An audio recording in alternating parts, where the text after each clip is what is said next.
Steelers fans? What up, NFL fans? Welcome back to the Gyro channel. The NFL draft season is upon us.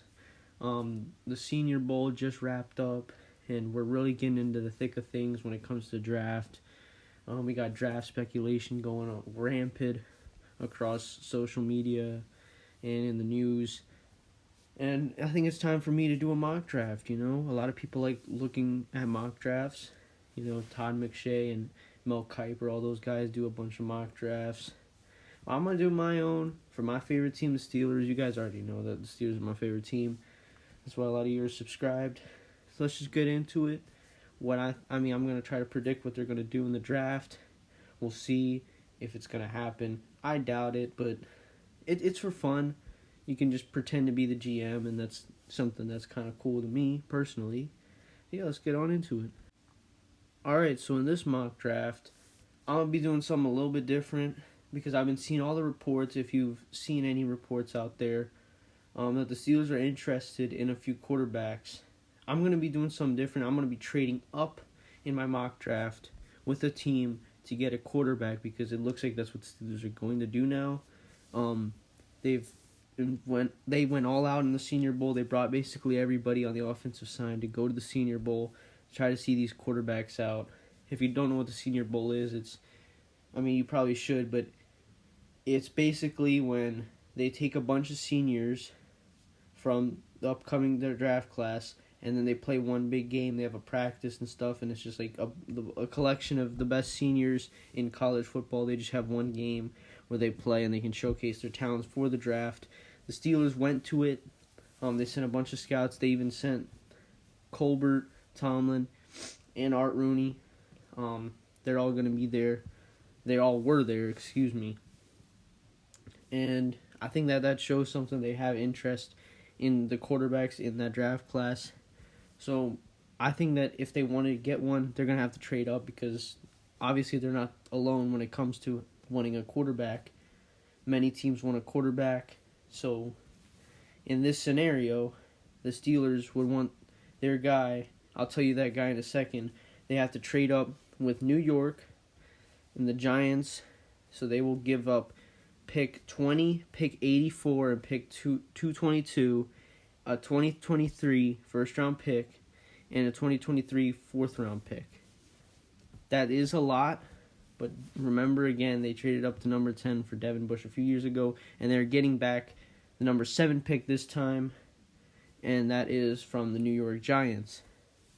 Now, what will they do with that pick? I'm going to tell you right now. I think it's going to be Malik Willis, quarterback out of Liberty. Obviously, a lot of people are going to be concerned. I just said Liberty, but trust me, if you go put on his tape, there's going to be a lot of things that might stand out to you that you might go, wow. We first got the speed, obviously. Some may say he might run a 4.4 40. I don't know if he's going to run the 40, obviously, but that's just his projected time. He's a fast dude. If you watch the Senior Bowl, you could see him. He's very elusive as well.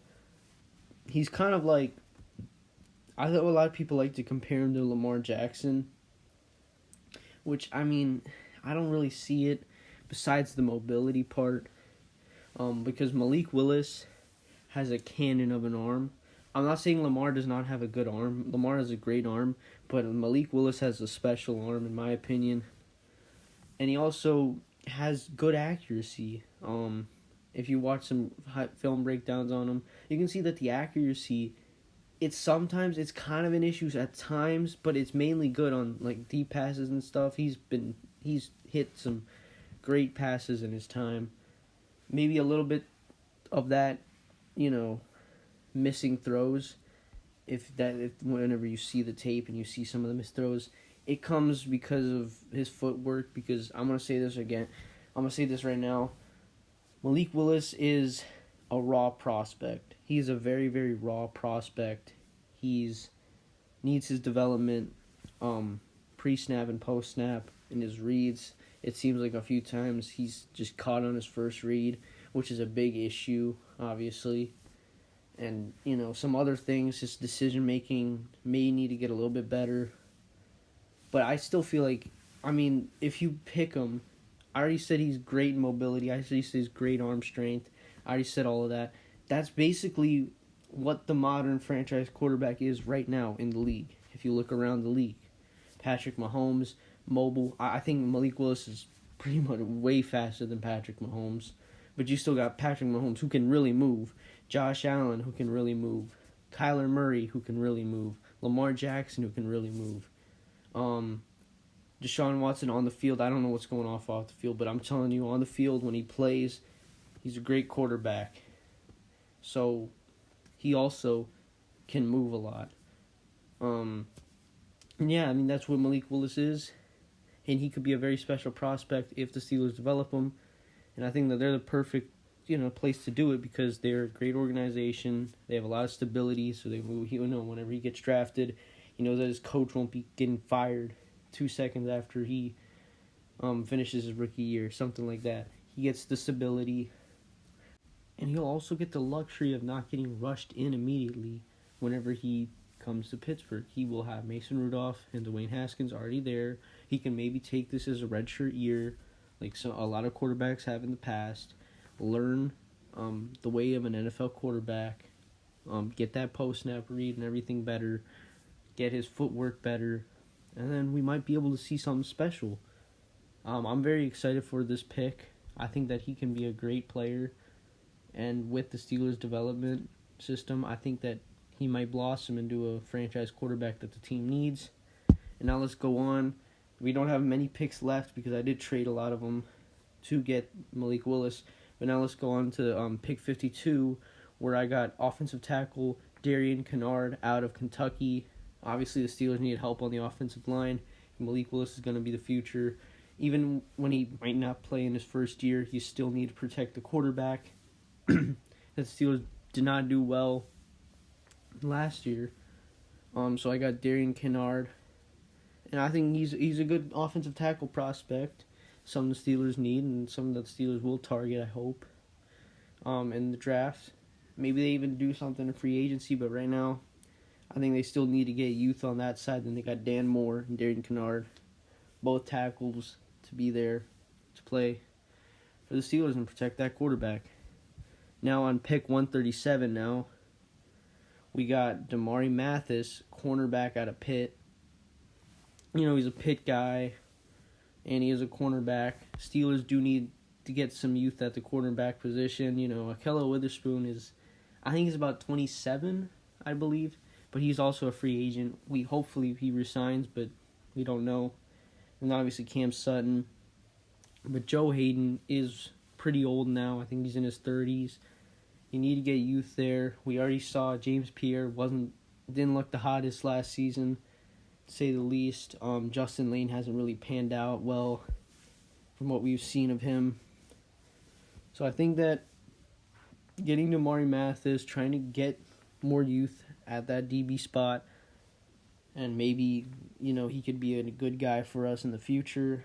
That would be nice. So yeah, and he's from Pitt as well. So that's a kind of like a match made. And now at pick 238, I got Connor Hayward, tight end out of Michigan State. And you may hear the last name Hayward and think Cam Hayward. And guess what? You are right. It is Cam Hayward's little brother. He's a tight end. He also can play fullback. He can also play running back. He's very versatile. We already saw the Steelers meet with him at the Senior Bowl. Another theme, a lot of these players, the Steelers did meet with this in the Senior Bowl. And I think that they'll like him. They have a lot of brothers on the team already. You got the Edmonds brothers besides Tremaine Edmonds. He's in Buffalo, but you got Terrell and Trey. You got the Watt brothers besides JJ, obviously, but you got Derek and TJ. I think they have one more, if I'm forgetting, but they do have the Davis twins as well. I think they're twins, and Khalil and Carlos Davis, DTs. So I think another family tie, I think that would help a lot. Probably make Cam happy. And I think that's just what the Steelers like. They like pedigree. Obviously, Connor Hayward has pedigree in his family. 2 players now, his dad and his brother, both in the NFL. And I really like his versatility as a player. He can catch well. He can run routes. He can block. He might be exciting. He might be a guy that can take over for Derek Watt or have another role completely in the offense. Obviously, Matt Canada, past few years, hasn't really used a fullback, but you never know. And I think that about wraps it up. Let me know your thoughts in the comments below. Make sure you like the video, subscribe, do all the stuff that you already know the drill, I guess. Do all the stuff that you know. Like and comment, subscribe, tell your friends about it if you do like it. It means the world to me. Thank you guys for watching these videos, man. It's honestly a pleasure to make these videos when I get the time to. And yeah, let me know in the comments. Thank you guys. Peace.